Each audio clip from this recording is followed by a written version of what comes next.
Breaking news तव्हांखे ॾींदा आहियूं। वफ़ाक़ी घरू वज़ीर मोहसिन नक़वी कराची में रेंजर्स हेडक्वार्टर जो दौरो कयो आहे। घरू वज़ीर शहीदनि जी यादगार ते हाज़िरी भरे गुल रखिया। घरू वज़ीर खे कचे में ॾोहारनि ख़िलाफ़ ऑपरेशन ऐं ॿियनि मामलनि ते ब्रीफिंग ॾिनी वई। घरू वज़ीर पारां ॾोहारनि ख़िलाफ़ कार्रवाई ते रेंजर्स जी वाखाण कई वई आहे। आम ख़बर अवां सां शेयर कयूं पिया। वफ़ाक़ी घरू वज़ीर मोहसिन नक़वी कराची में रेंजर्स हेडक्वार्टर जो दौरो कयो आहे।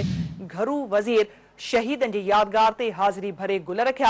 घरू वज़ीर खे कचे में ॾोहारनि ख़िलाफ़ ऑपरेशन ऐं ॿियनि मामलनि ते ब्रीफिंग ॾिनी वई आहे। घरू वज़ीर पारां ॾोहारनि ख़िलाफ़ कार्रवाई ते रेंजर्स जी वाखाण कई वई। वधीक अपडेट्स लाइ असां राब्तो कयो आहे कराची में सिंध टीवी न्यूज़ जे रिपोर्टर अब्दुल ख़ालिक मंडी सां। ख़ालिक, अपडेट कजो। वफ़ाक़ी घरू वज़ीर कराची पहुतल आहे, छा अपडेट्स आहिनि?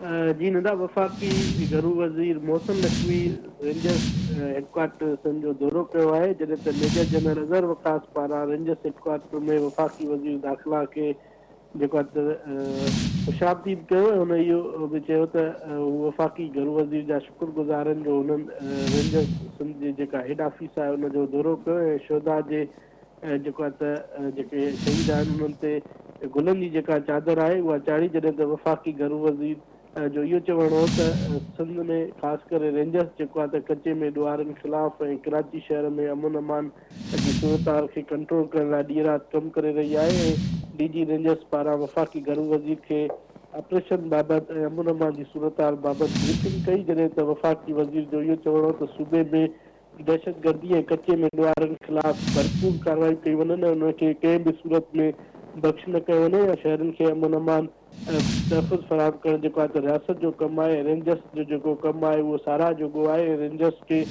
जेको आहे त शहर अंदरि जेके दहशतगर्दी या जेके ॿिया वाक़िया आहिनि उन में हुननि घणा ऑपरेशन कया आहिनि ऐं उन्हनि खे जेको आहे त ख़राजे तहसील पेश करे थो, जॾहिं त वफ़ाक़ी घरू वज़ीर सां गॾोगॾु जेको आहे त ॿिया जेके ऑफिसर हुया उहे बि गॾु हुया ऐं DG रेंजर्स पारां सभिनी महिमाननि खे वेलकम कयो ऐं रेंजर्स जी जेका हेड ऑफिस आहे हुनजो दौरो करायो। जी ठीकु आहे ख़ालिक, अपडेट करण लाइ वॾी महिरबानी।